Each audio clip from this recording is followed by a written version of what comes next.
everybody, this is Chris from Console Customs. I am coming to you today to show you another installation video, this time for our latest in our rapid fire mods for the PS4 controllers, our TrueFire Flex version 5.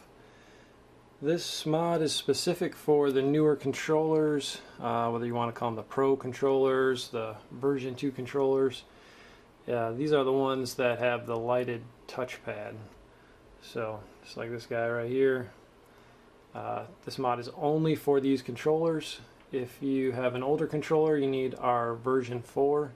The version 4 works for every version except this one, and the version 5 is only for this one. So, we are going to do that installation today. In your kit, you will get the mod and some wire for sure, and depending on whether you selected some buttons or tools, you might get some, you may have purchased some small buttons, larger buttons, screwdriver for opening the controller. So depending on what you ordered, depends on what you'll see in the kit. But let's go ahead and just jump into this installation. I've already removed the screws on this controller, but normally have 4 screws. These are PH00 Phillips screw, so they're really small. If you already have one of those screwdrivers around, though, you can definitely use that. Most cell phone repair kits come with one, so if you already have one of those, you're good to go.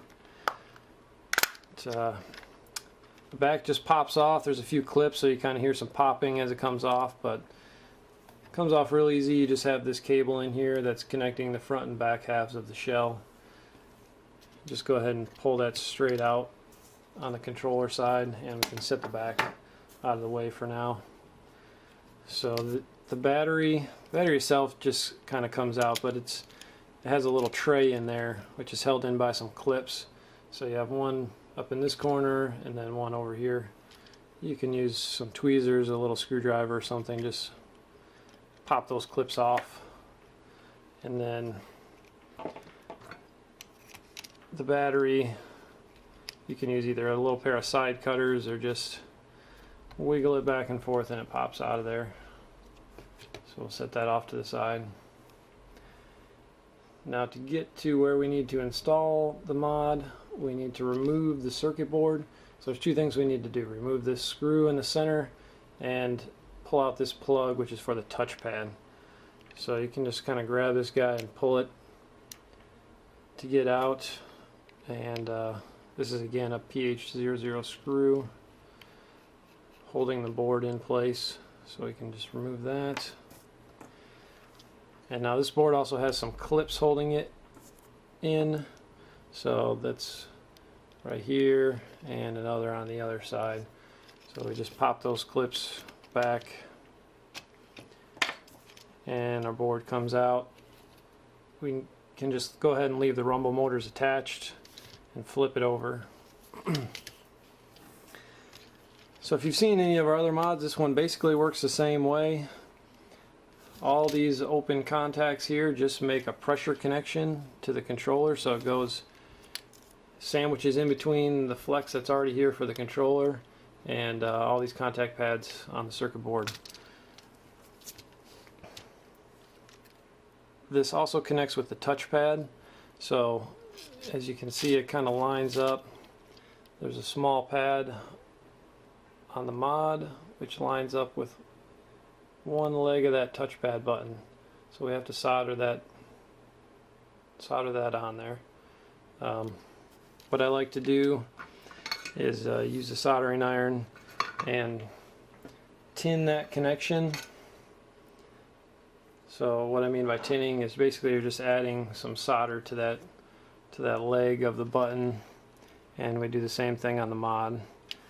It just makes it a lot easier. All we have to do is put them together and solder it real quick. So the way that you put this in, you want to line up the holes so everything is centered. So the holes in the mod are centered with the holes on the board, and basically just hold that in place and then solder that touchpad connection.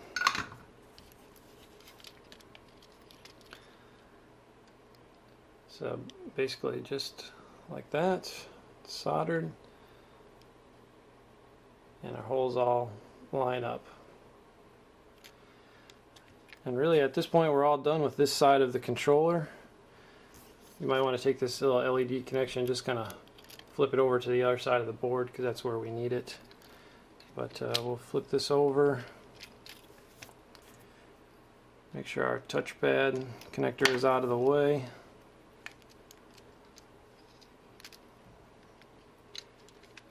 And just snap that board down in there, and we can go ahead and put the screw back in.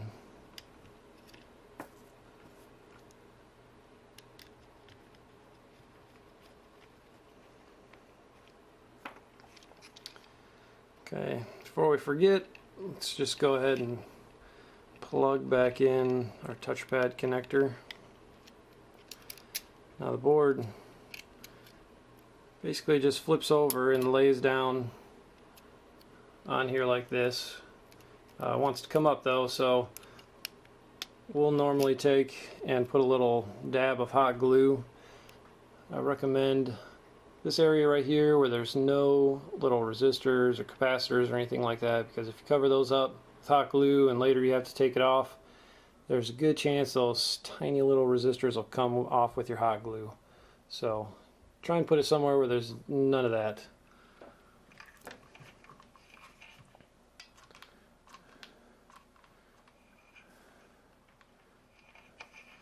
So just put a little dab in the center right there.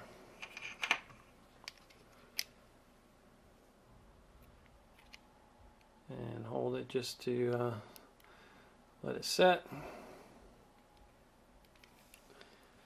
Alright, so now our mod stays down. So the LED is real easy. All it does is slip down in this slot where the light bar goes. So just like that. And now what we need to do is connect up our R3 and L3 connections. Those are for the thumbstick clicks. So again, what we'll do is tin those connections just a little bit, and then tin the ones on the board.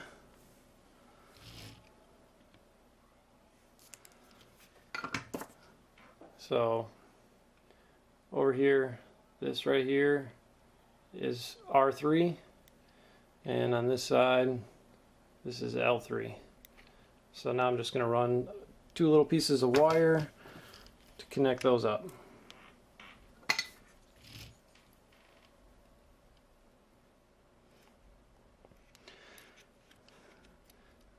This is just 30 gauge wire. You can find it online. It's called wrapping wire, but again, we include it with all the kits.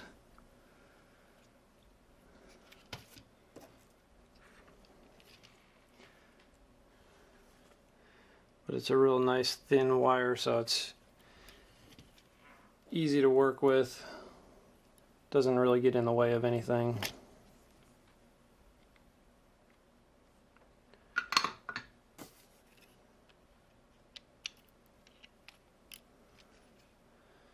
Alright, so those are connected. And if we were just going for a basic installation, we would be done right now.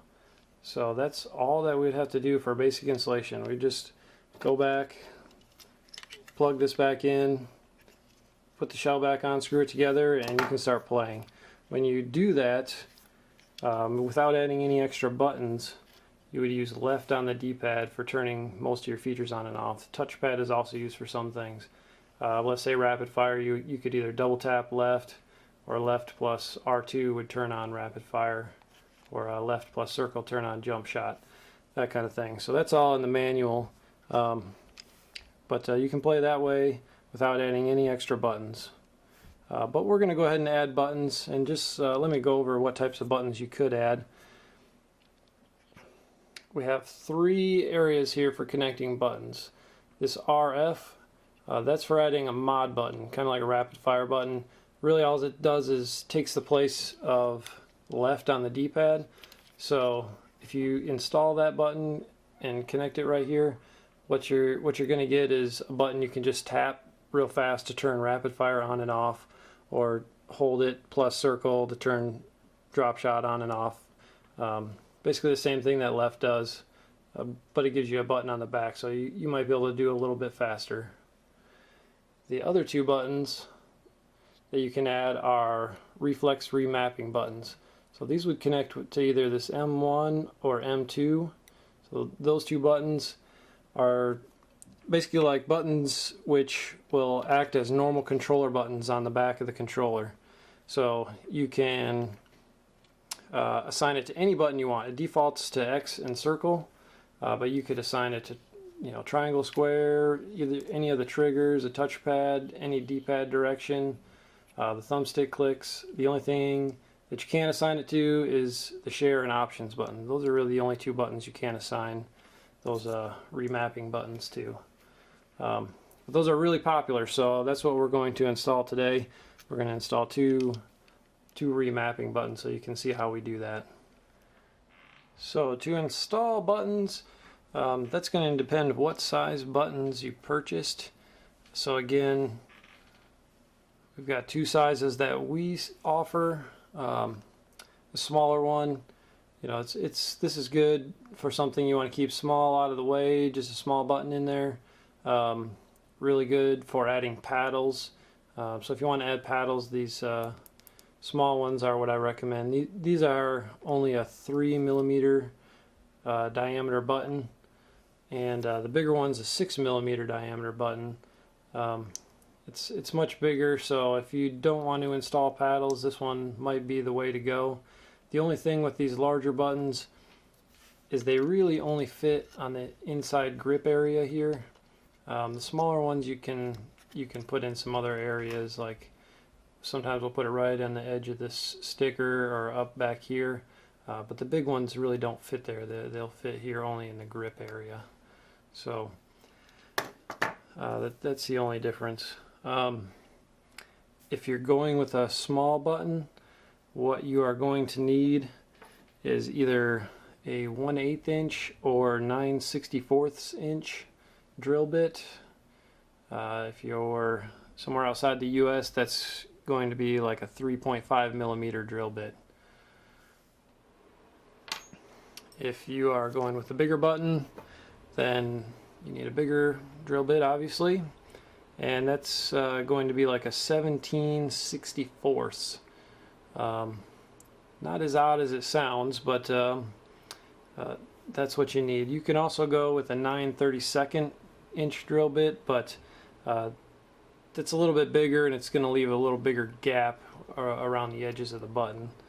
And again, if outside the US, you're going to want a 7mm drill bit. So today I'm going to install the bigger buttons. Personally, the ones that I like to use, just right inside the grip. Don't need any paddles or anything like that. It's a nice button. So that is where we're going with. So really, to start, again, you need your drill, which can't find my small drill, so today we're going with this big old DeWalt drill.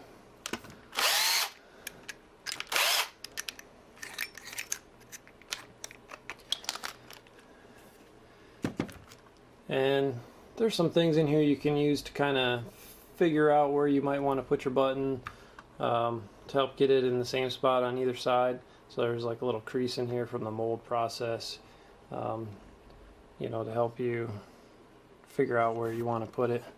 So you kind of go just to the side of that and down a little bit.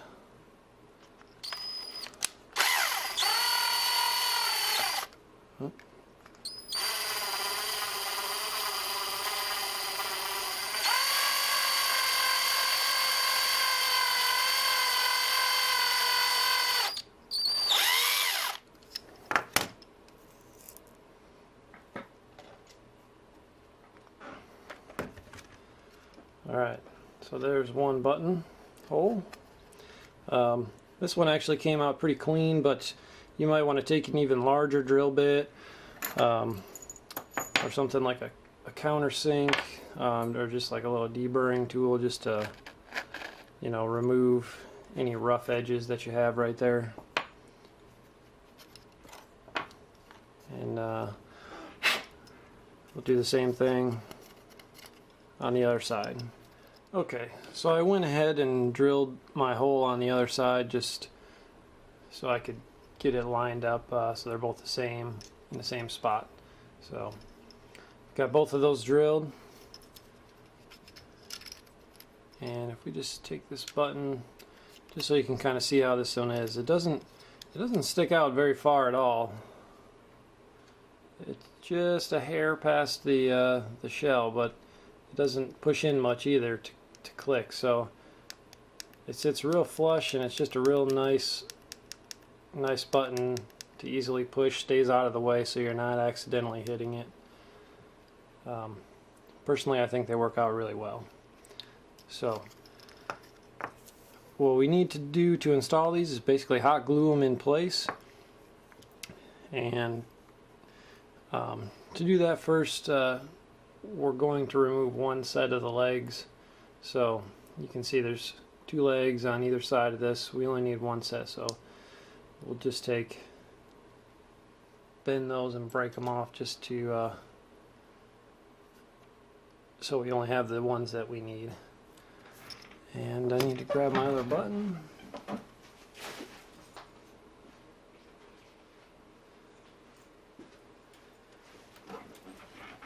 And we'll do the same thing with this one.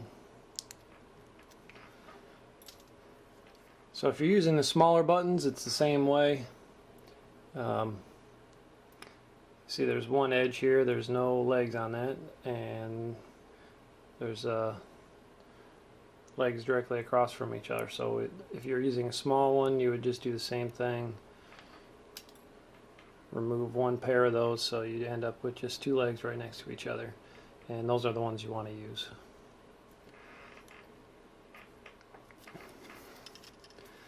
Alright, so when we install these, it usually works best to put the legs towards the inside of the controller. We'll end up folding them down, but I like to just hold it there, make sure that you've got good action on the button, and start some hot glue. Usually I just put a little dab on one side and hold it there. Make sure we've still got good action on the button. Until that dries, it takes a few seconds. And once we have that dry and everything looks good, I'll put hot glue on the other edges of the button.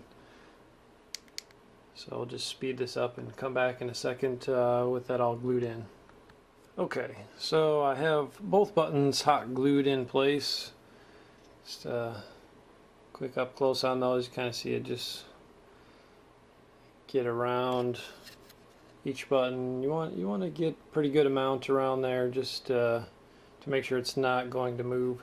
With these big buttons, you really want to try and avoid getting too much on top of the button, just because in the controller they're really going to sit right next to the rumble motor here, and as you can see, there's not a whole lot of room. It's actually about a perfect space in there for the button to fit. So if we get much more on top of that, you're pushing against the housing for the rumble motor. So try to keep it off the top. But it's also good because that housing of the rumble motor will just help hold the button in place. So now what we'll do is just bend the legs of this button down. Kind of want them flat so they're not sticking into anything on both sides.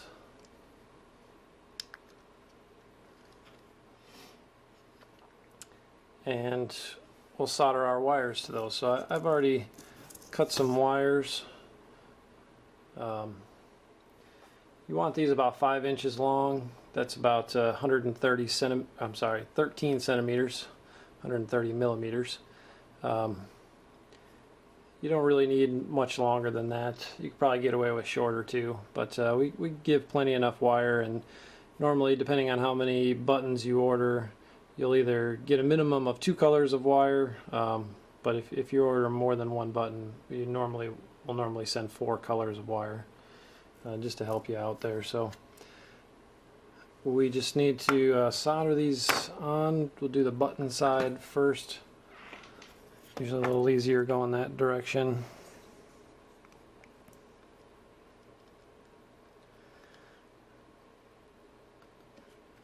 So again, I'm just going to tin these.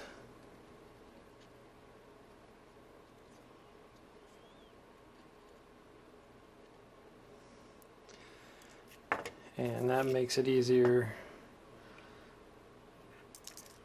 so we don't have to hold 3 different things at once.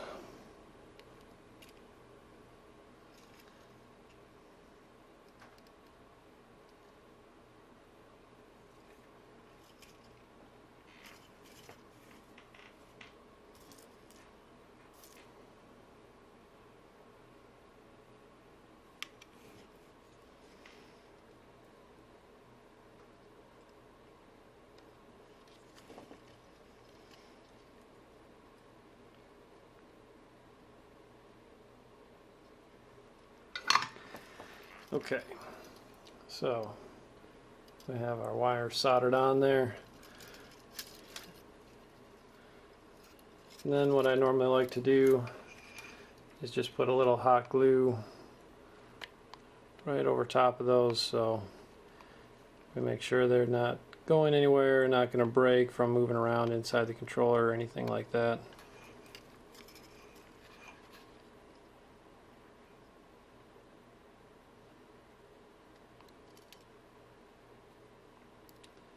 Just kind of push them down with the hot glue gun as well.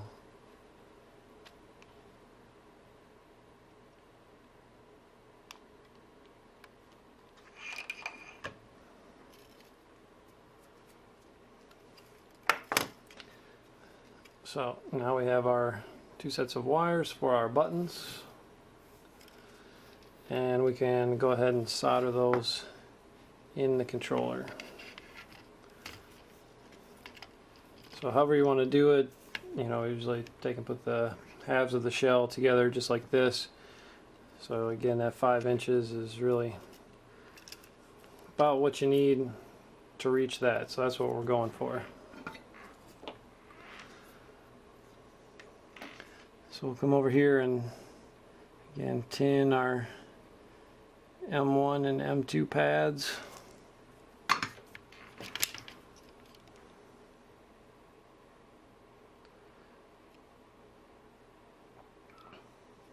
Just like that. And solder our wires to it. It doesn't matter which wire goes where, as long as 2 wires from one of the buttons are going to the 2 solder connections for just 1 set of pads. So the 2 for M1 or the 2 for M2.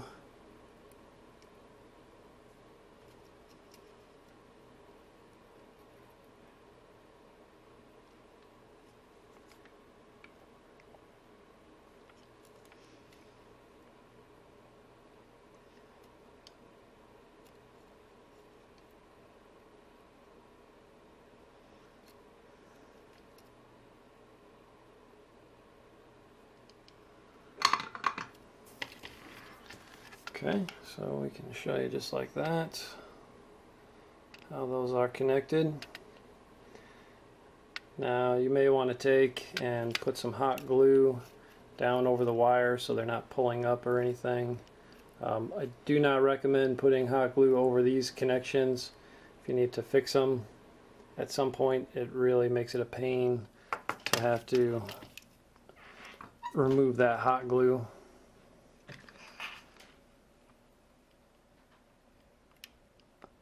So I'm just going to take and put just a little hot glue over these wires.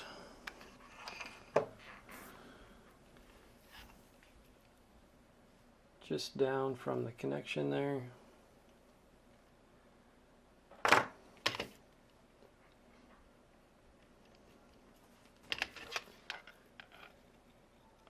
just like that. So now if we're pulling on it, we're pulling on the hot glue and not on the actual solder joint. So now all that we need to do is put our controller back together. So we can take our battery, plug it in, and that just sits in there. And we need to get our ribbon cable from the back half of the shell plugged back in. The side with the blue on it goes towards the middle of the controller, so the exposed pads there go towards the outside.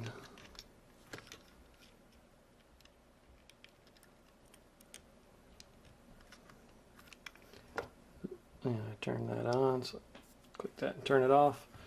Now we just need to make sure that all our wires are inside when we close it up.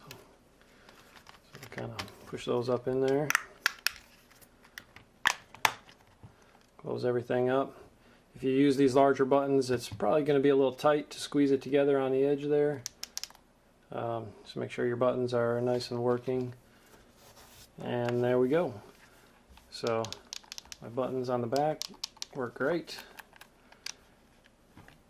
Turn this controller on. So now I can see if we were to turn on rapid fire, double tap left, we've got a green flashing light there in the touchpad. So it's actually a really nice feature with the newer controllers. On the older ones we had a little small light just in the corner of the light bar in the front, but now with the touchpad we can make it even better. So turning features on and off, like drop shot, you get a green light turning it on, red light turning it off. So it makes it really nice. So we offer these on our website, eBay. They're not on Amazon right now, but we hope to have them on there pretty soon. And we do offer these wholesale as well, so if you're a company looking to add these to your controllers, just give us a holler. We can give you some pricing information. Thanks again.